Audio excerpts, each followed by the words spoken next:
K Anilkumar CPM സംസ്ഥാന committee അംഗം telephone ലൈനിലുണ്ട്. Shri Anilkumar, മുഖ്യമന്ത്രി VD സതീശനാണ് ചോദിച്ചത് വിഴിഞ്ഞത്തിന്റെ കാര്യത്തിൽ കണ്ണൂർ ജില്ലാ സെക്രട്ടറിക്ക് എന്താണ് ഇത്ര വലിയ താല്പര്യം എന്ന്. സ്വാഭാവികമായിട്ടും നമ്മൾ വിചാരിക്കുക CPM നേതാക്കളെല്ലാം കണ്ണൂർ ജില്ലാ സെക്രട്ടറിയെ പിന്തുണയ്ക്കുമെന്നാണ്. പക്ഷെ അങ്ങനെയല്ല ഉണ്ടാവുന്നത്. ദിവ്യ എസ് അയ്യരെ വിഴിഞ്ഞത്ത് നിന്ന് മാറ്റിയത് സ്വാഭാവിക നടപടിയല്ലേ എന്ന് ചോദിക്കുന്നത് CPMന്റെ കേന്ദ്ര കമ്മിറ്റി അംഗങ്ങളാണ്. KK ശൈലജ ചോദിച്ചു, മുൻ കേന്ദ്ര കമ്മിറ്റി അംഗം PK ശ്രീമതി ചോദിച്ചു. അപ്പോൾ ഇതിൽ കോൺഗ്രസിനേക്കാൾ പ്രശ്നം CPMനാണോ? ഒരു പ്രശ്നമില്ലെന്ന് മാത്രമല്ല, ഇതില് സംഘടനാ സെക്രട്ടറി KC വേണുഗോപാലിന്റെ സംശയം ഇതുവരെ പരിഹരിച്ചിട്ടില്ലല്ലോ. ആലപ്പുഴ MPക്ക് എന്താ ഇതിൽ കാര്യമെന്ന് VD സതീശൻ ചോദിക്കുന്നതാണ് യഥാർത്ഥത്തിൽ അതിന്റെ മലയാളം. കാരണം കേരളത്തിലെ മുഖ്യമന്ത്രിയോടൊപ്പം ദീർഘകാലം മുഖ്യമന്ത്രി ഓഫീസിൽ ഉണ്ടായിരുന്ന ഇക്കാര്യങ്ങളിലെല്ലാം ഇടപെട്ട് പ്രവർത്തിച്ചൊരു വ്യക്തി എന്ന നിലയ്ക്കാണ് KK രാഗേഷ് എനിക്കറിയാവുന്നൊരു കാര്യം ചൂണ്ടിക്കാണിച്ചത്. ദിവ്യയുടെ അവിടെ പ്രവർത്തിക്കുന്ന കാലത്ത് അവരെ സംബന്ധിച്ച് അതെനിക്ക് ഹിതകരമായതല്ല സംഭവിച്ചത്. ഒരു കോൺഗ്രസ് കുടുംബത്തിൽപ്പെട്ടൊരു IAS ഓഫീസർ കൂടി ആയതുകൊണ്ട് ഇടതുപക്ഷത്തോടൊപ്പം നിൽക്കുന്ന ആളെന്നൊന്നും പറയേണ്ട കാര്യമില്ല. അപ്പൊ അത്തരത്തിലുള്ള സാഹചര്യത്തിൽ അവര്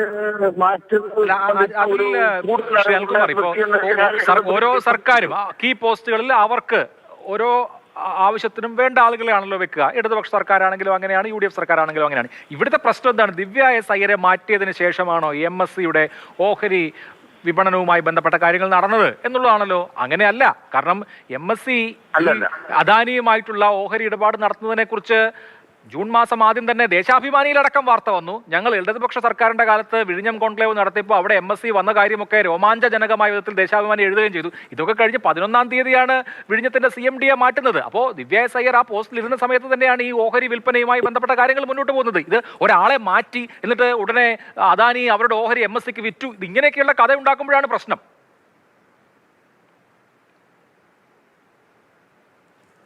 ഷാൽകുമാർ കേൾക്കാമോ? അദ്ദേഹത്തിന്റെ ഫോൺ കട്ടായി എന്ന് തോന്നുന്നു. റേഞ്ചില്ലാത്ത സ്ഥലത്തായിരുന്നു എന്ന് അദ്ദേഹത്തിന്റെ ശബ്ദം കേട്ടപ്പോൾ എനിക്ക് തോന്നിയിരുന്നു. CK വിജയൻ തുടരുന്നു. CK, ഇക്കാര്യത്തിൽ ഇപ്പോൾ കണ്ണൂർ CPMൽ പ്രത്യേകിച്ച് തെരഞ്ഞെടുപ്പ് പരാജയത്തിന് ശേഷം ആരാണ് എന്താണ് എന്ന് ആർക്കറിയാം എന്ന അവസ്ഥയിലാണ്.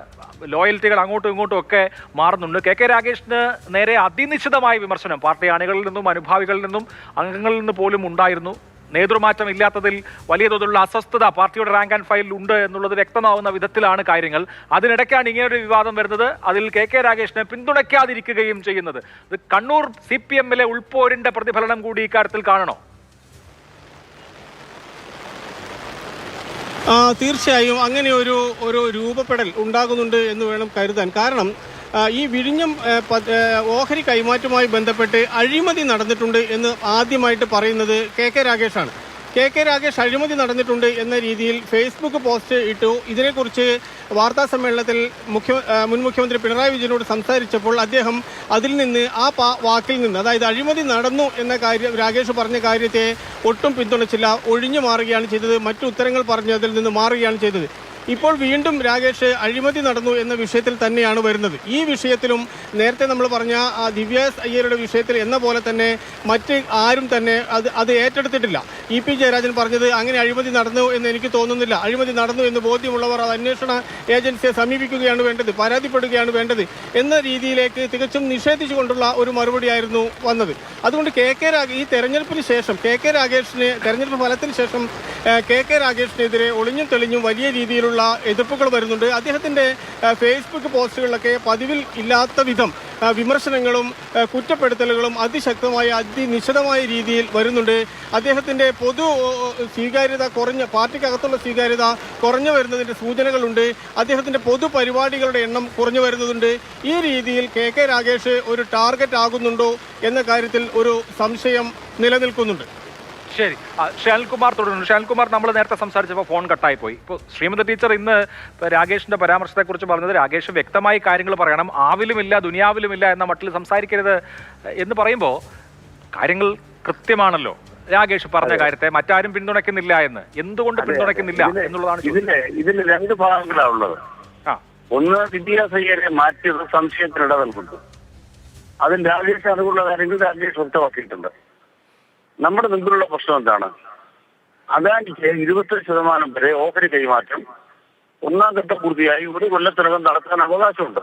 ആരോടും ചോദിക്കേണ്ടതില്ല. അത്തരമൊരു കൈമാറ്റം സംബന്ധിച്ച് എംബസി കമ്പനിയായിട്ടോ ഏതെങ്കിലും കമ്പനിയായിട്ടോ ചർച്ച നടത്തുന്നത് സർക്കാരിന്റെ അറിവിൽ ഉണ്ടാകേണ്ട കാര്യമില്ല. 49% പോകുമ്പോഴാണ് സർക്കാരിന്റെ അറിവുണ്ടാകേണ്ടത്. LDF സർക്കാരിന്റെ കാലത്ത് അത്തരമൊരു ചർച്ചയ്ക്ക് പ്രസക്തിയില്ല. കാരണം ആദ്യ ഘട്ടമുണ്ടായി 1 കൊല്ലം ആയിട്ടില്ല. അപ്പോൾ ആ സർക്കാർ പ്രവർത്തിക്കുന്ന കാലം 1 കൊല്ലം പൂർത്തിയാക്കാത്ത ഘട്ടത്തിലാണ്. 1 കൊല്ലം പൂർത്തിയാകുന്ന ഘട്ടത്തിലാണ് ഓഹരി കൈമാറ്റ പ്രശ്നം വരുന്നത്. അപ്പൊ തന്നെ അത് ആ നിലയിലേക്ക് പോകുന്നു എന്നുള്ളതാണ് ജൂൺ 29-ന് വ്യക്തമായത്. ഇവിടെ സംഭവിച്ച കാര്യം എന്താണ്? കരാറുണ്ടായി എന്ന് സെബി അറിയിച്ചു കഴിഞ്ഞു. അറിയിച്ച കരാർ നിലവിലില്ല എന്നാണോ പറയുന്നത്? സെബി അറിയിക്കുന്ന മാതൃഭൂമി ജൂൺ 3 റിപ്പോർട്ട് ചെയ്തു. ജൂൺ 3 റിപ്പോർട്ട് ചെയ്ത മാതൃഭൂമിയുടെ സോഴ്സ് ഏതാണ്? അല്ല, പല കാര്യങ്ങളും ചെയ്തു. സെബിക്ക് അപേക്ഷ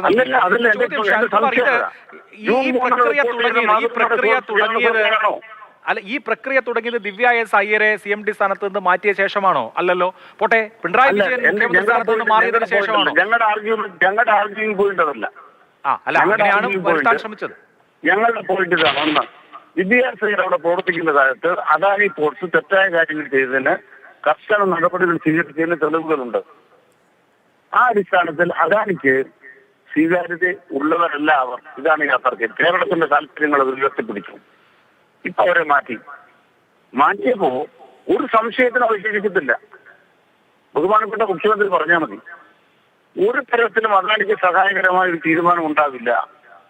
അല്ല, മുഖ്യമന്ത്രി ഈ അദാനി ഡീലുമായി ബന്ധപ്പെട്ട് എന്തെങ്കിലും അനുമതി കൊടുത്തതായി പറഞ്ഞില്ലല്ലോ. ഒന്ന്, കൺസെഷൻ എഗ്രിമെന്റ് അനുസരിച്ച് അതിലെ ക്ലോസ് അനുസരിച്ച് സർക്കാരിന്റെ പ്രയർ അപ്രൂവൽ വേണം.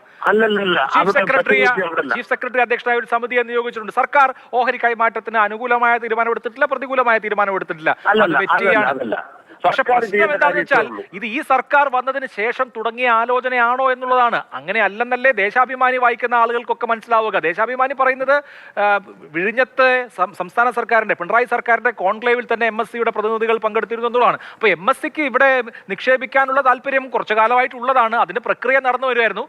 അത് ഒഫീഷ്യൽ ആയത് ഇപ്പോഴാണ്. അത്രേ ഉള്ളൂ. അത് തെറ്റ്, അവകാശം തെറ്റുപറ്റി. എന്താണെന്നറിയോ? വിഴിഞ്ഞം കോൺക്ലേവിന്റെ ഉദ്ദേശം എന്താണ്? അദാനിക്ക് പാർട്ട്ണർമാരെ ഉണ്ടാക്കി കൊടുക്കലാണ്.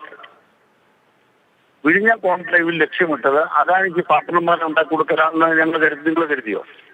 വിഴിഞ്ഞ കോൺക്ലേവ് ഇല്ലാന്നുള്ളത് അങ്ങനെ തന്നെ വ്യക്തമാക്കിയിട്ടുണ്ട്. അതിൽ MSC കമ്പനി വന്നു, പല കമ്പനി വന്നു. എന്തിനാ അവരെ കൊണ്ടുപോയത്? അവിടെ ലോജിസ്റ്റിക്സ് അടക്കം പല കാര്യങ്ങൾക്കും പുതിയ നിക്ഷേപങ്ങൾക്കാണ്. അദാനിക്ക് പാർട്ട്ണറെ ഉണ്ടാക്കാൻ വിഴിഞ്ഞ കോൺക്ലേവ് നടത്തുമോ കേരള സർക്കാർ? അല്ല, ഇത് എനിക്കറിയില്ല. ദേശാഭിമാനി CPIM-ന്റെ സംസ്ഥാന കമ്മിറ്റി പ്രതിനിധീകരിക്കുന്ന പാർട്ടിയുടെ മുഖപത്രം വിഴിഞ്ഞത്ത് നടക്കുന്നത് വിപ്ലവകരമായ കാര്യമാണ് എന്ന് പറഞ്ഞുകൊണ്ട് എഴുതിയ വാർത്തയിൽ പറയുന്നത് LDF സർക്കാർ സംഘടിപ്പിച്ച വിഴിഞ്ഞം കോൺക്ലേവിൽ MSC കമ്പനിയിലെ പ്രമുഖർ പങ്കെടുത്തിരുന്നു. 24,000 TEU കണ്ടെയ്നർ വരെ വഹിക്കാൻ കഴിയുന്ന വൻകിട കപ്പലുകൾക്ക് അനായാസം വന്നു പോകാവുന്നത് സവിശേഷതയാണ്. അതായത് MSCയുടെ ടെർമിനൽ വിഴിഞ്ഞത്ത് വരും, അതൊരു ലോകോത്തര കാര്യമാണ്, ഗംഭീര വിജയമാണ് എന്ന് ഇത്രയും നാൾ പറഞ്ഞുകൊണ്ടിരുന്ന ആളുകൾ പെട്ടെന്ന് ഒരു പോയിന്റിലേക്ക് മാറുകയാണ്. അയ്യോ, ഇതെന്തോ വലിയ കുഴപ്പമാണ് എന്ന് പറയാണ്. അവിടെയാണ് അഭിപ്രായ വ്യത്യാസം. അവരാശം പറ്റുന്ന പക്ഷേ എന്താണ്? വിഴിഞ്ഞ കോൺക്ലേവിന്റെ ഭാഗമായി നിക്ഷേപങ്ങൾ വന്നാൽ നല്ല കാര്യമെന്നല്ലേ ദേശാഭിമാനി പറയുക.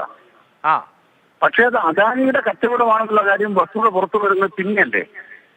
അദാനിയുടെ കച്ചവടമാണ് മാതൃഭൂമി ജൂൺ 3 വാർത്ത കൊടുക്കുക.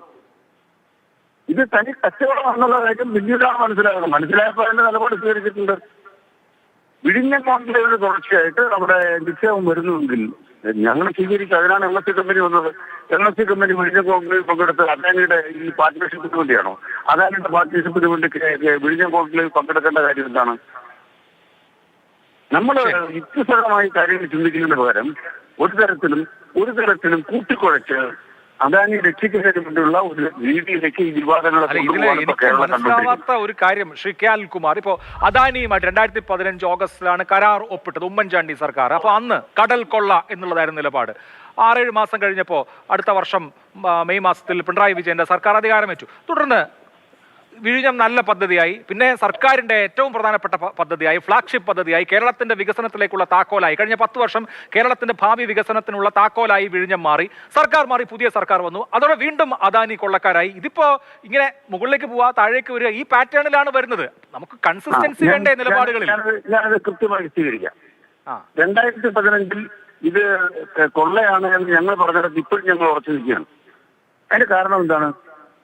അദാനി 2500 കോടി മുടക്കി, കേരള സർക്കാർ 6000 കോടി മുടക്കി, ഒരു 8000 കോടി രൂപ ചെലവ് വരുന്ന ഒരു കമ്പനി 25,000 കോടി രൂപ മൂല്യമുള്ള ഒരു സ്ഥാപനമായി കണ്ട് അതിന് 49% ഓഹരി 12,300 കോടി രൂപയ്ക്ക് വിൽക്കുമ്പോൾ യഥാർത്ഥത്തിൽ ഉമ്മൻചാണ്ടി കരാർ കൊള്ളയാണെന്നല്ലേ ഞങ്ങളുടെ ഭാഗം ശരിവെക്കുകയല്ലേ? അതാണ് CPM. ഞാൻ അങ്ങയിലേക്ക് മടങ്ങിയത്.